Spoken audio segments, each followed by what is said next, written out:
Hello everyone, welcome to pharmacy online classes YouTube channel. आज हम बात करेंगे एक्सट्रैक्शन प्रोसेस के बारे में कि एक्सट्रैक्शन प्रोसेस क्या होता है, एक्सट्रैक्शन प्रोसेस को कैसे किया जाता है, ये क्यों किया जाता है, एक्सट्रैक्शन कितने टाइप्स के होते हैं, कौन कौन से जो मेथड होते हैं जिसके द्वारा अपन एक्सट्रैक्शन को किया जाता है, कौन कौन से फैक्टर होते हैं और इससे रिलेटेड कुछ टर्मिनोलॉजी के बारे में। तो एक्सट्रैक्शन को समझने से पहले अपन दो टर्मिनोलॉजी को समझ लेते हैं। एक तो आयुर्वेदिक होती है, एक एलोपैथिक होती है। दोनों के अंदर ड्रग यूज की जाती है, दोनों के अपने अपने तरीके होते हैं पेशेंट को क्योर करने के। आयुर्वेदिक के अंदर क्या चीज होती है कि किसी भी प्लांट से जो क्रूड ड्रग होता है वो एज टू एज उसको अनदर ड्रग के साथ में मिक्सिंग करके उसको क्रूड पाउडर फॉर्म में बना करके पेशेंट को प्रिस्क्राइब किया जाता है, जिसके अंदर एक्टिव इंग्रेडिएंट उस पार्ट का प्रेजेंट है, उसके अलावा दूसरे इंग्रेडिएंट भी प्रेजेंट होते हैं ना, कि जब जो अपन को इंग्रेडिएंट चाहिए उसके अलावा भी इंग्रेडिएंट उसके अंदर प्रेजेंस होता है, किसके अंदर, आयुर्वेदिक के अंदर, है ना। लेकिन एलोपैथिक के अंदर क्या चीज होती है कि अपन की बॉडी को कौन सा इंग्रेडिएंट, एक्टिव इंग्रेडिएंट की रिक्वायरमेंट होता है जो हो उस डिजीज को क्योर कर सकता है, उसको अपन क्या करते हैं, उस प्लांट के पार्ट से उसको एक्सट्रैक्ट कर लेते हैं ना। मान लीजिए कि कोई भी प्लांट का पार्ट है, उसके अंदर तीन इंग्रेडिएंट है, ए बी सी, है ना। तो सी अपन के लिए एक्टिव है ना, सी अपन के लिए यूजफुल है, तो केवल अपन सी को एक्सट्रैक्ट कर लेंगे, उस ए और बी को उसी के अंदर रिमेन कर, है ना, उसके अंदर रिमेन रहेगा वो। लेकिन आयुर्वेदिक के अंदर क्या करते थे, आयुर्वेदिक के अंदर वो तीनों इंग्रेडिएंट प्रेजेंट होते थे ना, ए बी सी, वो तीनों ही तीनों उस पेशेंट को दिए जाते थे। कहने का मतलब ये हुआ कि उस पेशेंट को जिस इंग्रेडिएंट की रिक्वायरमेंट होती थी वो तो दिए ही जा रहा है, उसके अलावा भी उसको दूसरे इंग्रेडिएंट भी प्रोवाइड किए जाते हैं ना, एक्टिव इंग्रेडिएंट।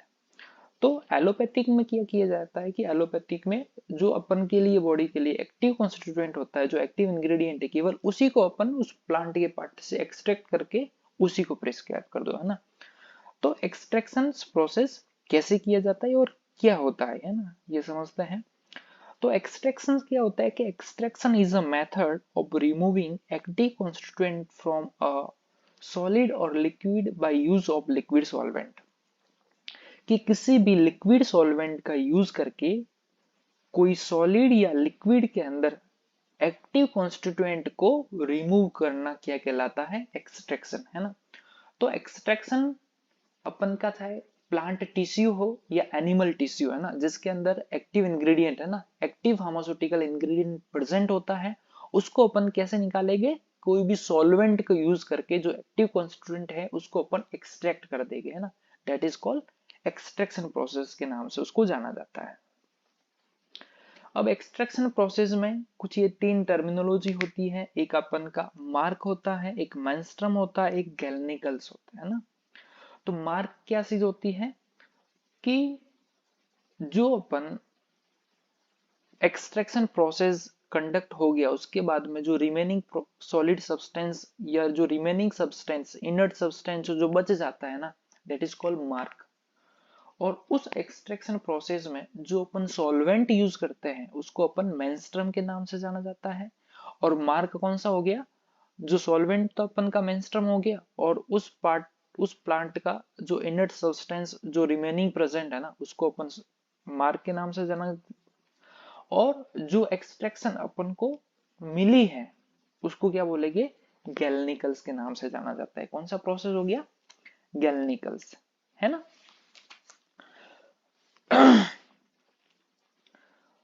अब गैल्निकल्स के जैसे एग्जांपल होते हैं अरिस्ता और अशावा, है ना।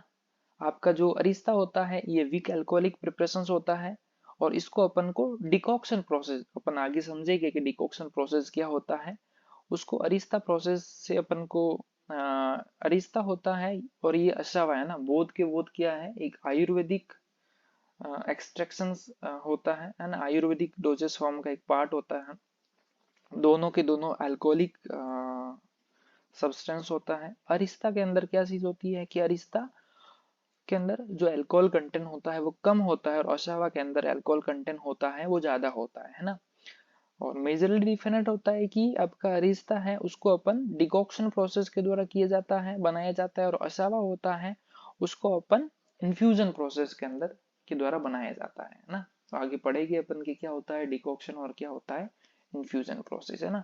तो इन तीनों टर्मिनोलॉजी को समझ में आ गया कि मार्क क्या होता है, मेंस्ट्रम क्या होता है, गैल्निकल क्या होता है। तो गैल्निकल का सिंपल सी बात है कि अपन जो एक्सट्रैक्ट मिला है ना उसको अपन क्या बोलेंगे, गैल्निकल्स, है ना।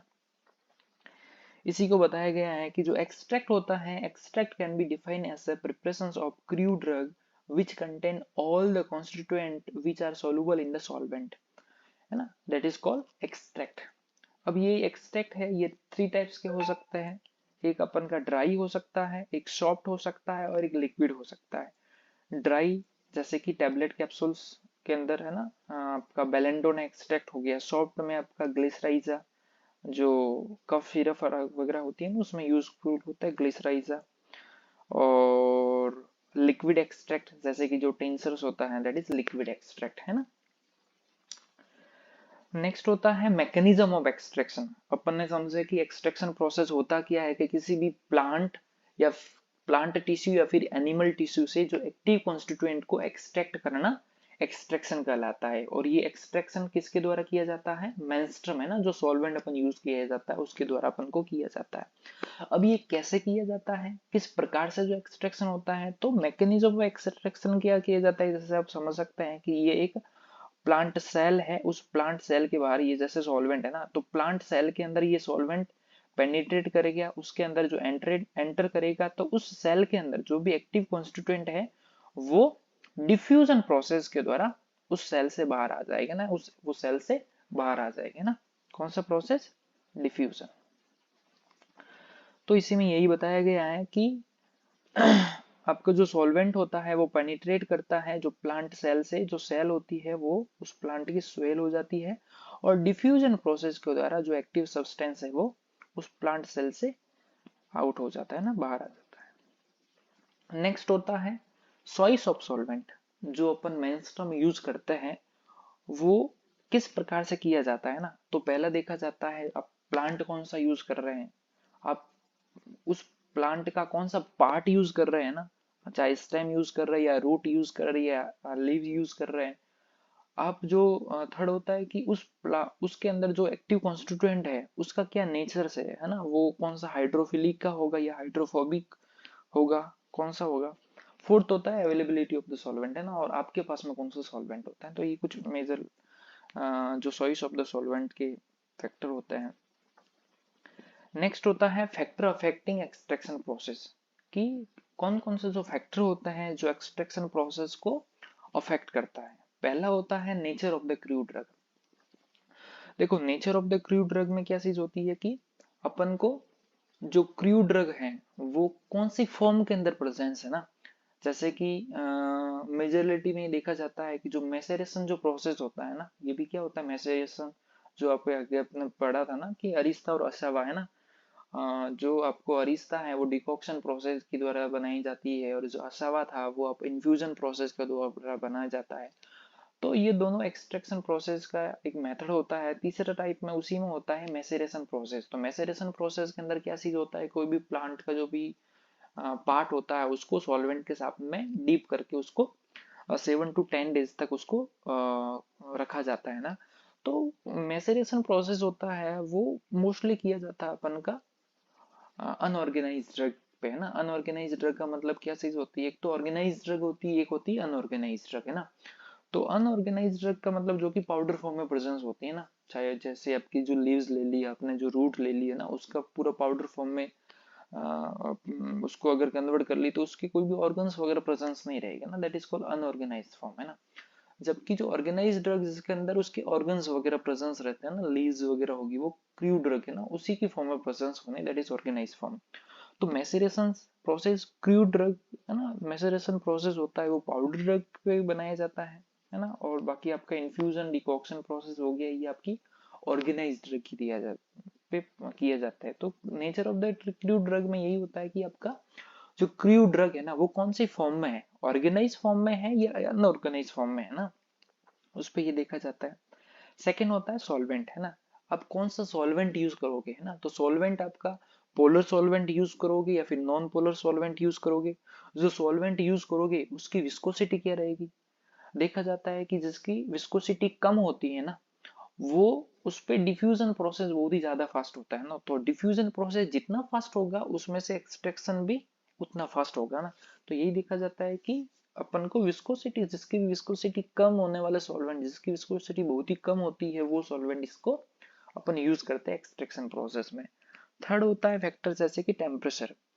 टेम्परेचर, जैसे जैसे अपन टेम्परेचर इंक्रीज करते हैं एक्सट्रैक्शन प्रोसेस उतना का उतना फास्ट होता जाता है ना। तो लो टेम्परेचर पे एक्सट्रैक्शन बहुत ही कम होता है, क्योंकि डिफ्यूजन की रेट होती है वो डायरेक्टली प्रोपोर्शनल होती है अपन के टेम्परेचर के, है ना। फोर्थ होता है अपन का पीएच, है ना। तो एसिड पीएच पे बहुत सारी जो ड्रग होती है वो एसिडिक पीएच पे अपना एक्सट्रैक्शन शो करती है, और बहुत सारी ड्रग होती है वो बेसिक पीएच पे अपना एक्सट्रैक्शन शो करती है। और लास्ट एंड फाइनल होता है पार्टिकल साइज, है ना। तो पार्टिकल साइज अपन की भी एक मेजर फैक्टर रोल प्ले करती है इसके अंदर एक्सट्रैक्शन प्रोसेस में। जैसे जैसे पार्टिकल साइज किसी भी कंपाउंड की डिक्रीज होती जाती है, एक्सट्रैक्शन प्रोसेस उतना का उतना फास्ट होता जाता है। मतलब मैं बोल सकता हूँ कि extraction process is inversely proportional to particle size. जैसे जैसे कोई भी प्लांट का, जैसे कि वो एक लार्ज साइज का है, तो उसमें जो सॉल्वेंट पेनिट्रेट, उसकी जो सेंटर तक जो भी आपका एक्टिव कॉन्स्टिट्यूएंट प्रेजेंट है, उसमें से जो एक्टिव कॉन्स्टिट्यूएंट को एक्सट्रैक्ट करने में जो टाइम लगेगा वो बहुत ही ज्यादा लगेगा एक्स कंपेयर टू जो स्मॉल साइज का, है ना। तो ये देखा जाता है कि जैसे जैसे अपन पार्टिकल साइज छोटी होती है एक्सट्रैक्शन प्रोसेस उतना का फास्ट होता है। नेक्स्ट होता है अपन के सॉल्वेंट या फिर मेंस्ट्रम। कौन से जो मेंस्ट्रम होते हैं, कौन से जो सॉल्वेंट होते हैं वो अपन यूज करते हैं एक्सट्रैक्शन प्रोसेस में। तो ये 5 सॉल्वेंट है, जैसे कि वाटर है, अल्कोहल है, क्लोरोफॉर्म है, ईथर है और आयोनिक सॉल्वेंट है। इन 500 में से जो पोलर सॉल्वेंट होता है, जो मेजरली यूज किया जाता है, वो वाटर और अल्कोहल होता है। रेयरली यूज करेगी अपन क्लोरोफॉर्म, ईथर और आयोनिक लिक्विड को, है ना। क्लोरोफॉर्म और ईथर होता है वो दोनों के दोनों नॉन पोलर सॉल्वेंट होता है, और वाटर, अल्कोहल और आयोनिक जो लिक्विड है ना, जो जिसकी ग्रीन सॉल्वेंट भी कहा जाता है, ये तीनों पोलर सॉल्वेंट होता है। इन पांचों जो मेंस्ट्रम की कुछ एडवांटेज भी होते हैं, कुछ डिसएडवांटेज भी होते हैं, और बोल सकते हैं कि कुछ मेरिट्स होती है, कुछ डीमेरिट्स भी होती है। जैसे कि वाटर के केस में देखा जाता है, तो वाटर में अगर मेरिट में देखा जाता है तो वाटर बहुत ही चीप होता है, ये नॉन टॉक्सिक होता है, नॉन इन्फ्लेमेबल होता है, और वाइड रेंज ऑफ सॉल्वेंट में इसको यूज किया जाता है ना। उसी का थोड़ा सा अगर अपन डीमेरिट में समझे वाटर की, तो डीमेरिट क्या चीज होती है वाटर की, कि वाटर में मेजरली अपन को कोई भी इसके अंदर प्रिजर्वेटिव अपन को ऐड करना पड़ेगा ना। जो भी अपन सब्सटेंस अगर वाटर के द्वारा, जिसके अंदर अपन वाटर सॉल्वेंट यूज करके उसको एक्सट्रैक्ट कर रहे हैं, उसमें अपन को प्रिजर्वेटिव ऐड करना पड़ेगा, क्योंकि उसके अंदर बैक्टीरियल ग्रोथ होने के चांसेस बहुत ही ज्यादा रहता है। और ये क्या करता है, दूसरा इसका वीक पॉइंट ये होता है कि इसमें हाइड्रोलाइसिस प्रोसेस होने की चांसेस भी बहुत ही ज्यादा होता है ना। दूसरा होता है जैसे कि अपन का अल्कोहल, है ना। तो अल्कोहल का प्लस पॉइंट ये होता है कि अल्कोहल होता है वो, अपन को यहाँ पे बात ध्यान में रखनी होती है कि अल्कोहल 20% पे और इससे मोर देन 20% से अबव कंसंट्रेशन अल्कोहल की वो सेल्फ प्रिजर्वेटिव का काम करती है ना। तो जो बैक्टीरिया अपन के वाटर के साथ में ग्रोथ हो रहे थे वो अल्कोहल की कंसंट्रेशंस पे नहीं हो गए ना। तो ये उसका कुछ प्लस पॉइंट हो गया। और ये पोलर सॉल्वेंट होता है ना, वाटर के साथ में मिसिबल होता है। और इसके डीमेरिट ये होती है कि ये बहुत ही थोड़ा कॉस्टली होता है, फ्लेमेबल होता है। उसी टाइप से क्लोरोफॉर्म है और ईथर है, ये दोनों के दोनों आपके जैसे अल्कोलॉइड्स है, टेनिन्स है, ऑयल्स है, इनको एक्सट्रैक्ट कराने में क्लोरोफॉर्म है, ईथर है, इनका यूज किया जाता है। ये दोनों ही अपन के टॉक्सिक भी होते हैं, फ्लेमेबल सब्सटेंस भी होता है। क्लोरोफॉर्म तो अपन के टॉक्सिक के साथ साथ में कार्सिनोजेनिक भी होता है ना, कैंसर को कोजेस करने का भी होता है। लास्ट होता है आयोनिक सॉल्वेंट। आयोनिक सॉल्वेंट जिसको ग्रीन सॉल्वेंट भी कहा जाता है, ये भी पोलर सॉल्वेंट होता है और इसका मेजरली यूज किया जा रहा है ना फिलहाल। नेक्स्ट होता है step involve in extraction of medicinal plant, है ना। कौन कौन से जो स्टेप होता है, जैसे पहला उसका साइज रिड्यूस कर लो, उसके बाद में उसका एक्सट्रैक्शन किया जाता है, फिर फिल्ट्रेशन किया जाता है, फिर कॉन्सेंट्रेट किया जाता है, फिर ड्राइंग होता है और लास्ट में वह पाउडर फॉर्म में एक्टिव कॉन्स्टिट्यूएंट प्रेजेंस होता है। क्लियर। नेक्स्ट होता है type of the extraction. Extraction उसका क्लासिफिकेशन बोल सकते हैं कि कितने टाइप्स का एक्सट्रैक्शन होता है। तो मोटे मोटे तौर पे देखा जाता है तो एक्सट्रैक्शन होता है वो तीन टाइप से होता है ना। पहला होता है लिक्विड लिक्विड एक्सट्रैक्शन, दूसरा होता है सॉलिड फेस एक्सट्रैक्शन, तीसरा होता है सॉलिड लिक्विड एक्सट्रैक्शन, है ना। तो ये तीनों टाइप से हो जाए, है ना। अपन यहाँ पे जो बात करेंगे वो सॉलिड लिक्विड एक्सट्रैक्शन की बात करेंगे, है ना। पहला अपन को समझ लेते हैं liquid liquid extraction. Liquid liquid extraction क्या चीज होती है कि इसके अंदर जो एक्टिव कॉन्स्टिट्यूएंट है वो भी उसी के अंदर लिक्विड फॉर्म में प्रेजेंस हो और जिसके अंदर से अपन को उसको एक्सट्रैक्ट करना है वो भी लिक्विड फॉर्म के अंदर ही प्रेजेंस होता है ना। तो जो सॉल्वेंट होता है और जिस जो पार्ट होता है जिससे अपन को एक्सट्रैक्ट करना, वो दोनों के दोनों लिक्विड फॉर्म में प्रेजेंस होता है। तो उसमें मिक्सिंग करने के बाद में सेटलिंग हो जाती है और ये अपन का उसके अंदर जो एक्टिव कॉन्स्टिट्यूएंट है वो एक्सट्रैक्ट फेज में आ जाता है, बाकी रिमेनिंग उसका रैफिनेट फेज के अंदर प्रेजेंस रहता है। That is liquid liquid extraction. दूसरा होता है solid phase extraction. Solid phase extraction में एडजॉर्प्शन प्रिंसिपल पे वर्कआउट करता है कि जो जिसकी बाइंडिंग उस एडजॉर्प्शन पे बहुत ही ज्यादा होती है वो उसी के अंदर रिमेनिंग उसके साथ में प्रेजेंस होता है, बाकी उसमें से एक्सट्रैक्ट हो जाता है ना। यहाँ पे अपन मेन बात कर रहे हैं सॉलिड लिक्विड एक्सट्रैक्शन में, है ना। जो अपन का ये जो मेंस्ट्रम है जो लिक्विड स्टेट के अंदर प्रेजेंस होता है और ये सॉलिड है जो क्रूड के अंदर प्रेजेंस होता है ना। तो अपन फार्मास्यूटिकल में मेजरली जो वर्कआउट किया जाता है वो किया जाता है अपन के सॉलिड लिक्विड एक्सट्रैक्शन के बारे में। क्लियर। यहाँ पे अपन थोड़ी सी बात कर लेते हैं मेथड ऑफ एक्सट्रैक्शन, है ना। कौन कौन से जो मेथड्स होते हैं जो एक्सट्रैक्शन में यूज होता है। पहला जैसे कि इन्फ्यूजन होता है, डाइजेशन होता है, डिकॉक्शन होता है, मैसेरेशन होता है, परकोलेशन होता है और 6 अपन के सॉक्सलेक एक्सट्रैक्शन होता है। अपन नेक्स्ट क्लास में बात करेंगे कि ये मेथड कौन कौन से ये जो मेथड होता है उसके थोड़ा डीप में बात करेगी। अभी थोड़ा सा अपन डिस्कस कर लेते हैं कि इन्फ्यूजन मेथड किस प्रकार से होता है। देखो इन्फ्यूजन मेथड के अंदर क्या चीज किया जाता है कि इन्फ्यूजन मेथड्स में जो क्रूड ड्रग्स होती हैं उसको कोल्ड वाटर या फिर हॉट वाटर के साथ में उसको रख लिया जाता है हाफ एन आवर पे और उसको स्टरिंग कर ली जाती है, दैट इज डिफ्यूजन, है ना। और ये डिफ्यूजन टू टाइप से हो सकता है आपका उनका फ्रेश इन्फ्यूजन, सॉरी इन्फ्यूजन, है ना। फ्रेश इन्फ्यूजन हो सकता है और कॉन्सनट्रेटेड इन्फ्यूजन हो सकता है। तो फ्रेश इन्फ्यूजन में अपन जो सॉल्वेंट के तौर पे वाटर यूज करते हैं तो उसको अपन विद इन 12 आवर्स के अंदर उसको यूज करना पड़ता है। जो कॉन्सनट्रेटेड जो इन्फ्यूजन होता है वो अपन को एक्सट्रैक्ट किया जाता है अल्कोहल से, है ना। तो अल्कोहल में अभी हम बात करी थी कि अल्कोहल वो सेल्फ प्रिजर्वेटिव का काम करता है तो उसको अपन लॉन्ग टाइम तक यूज कर सकते हैं।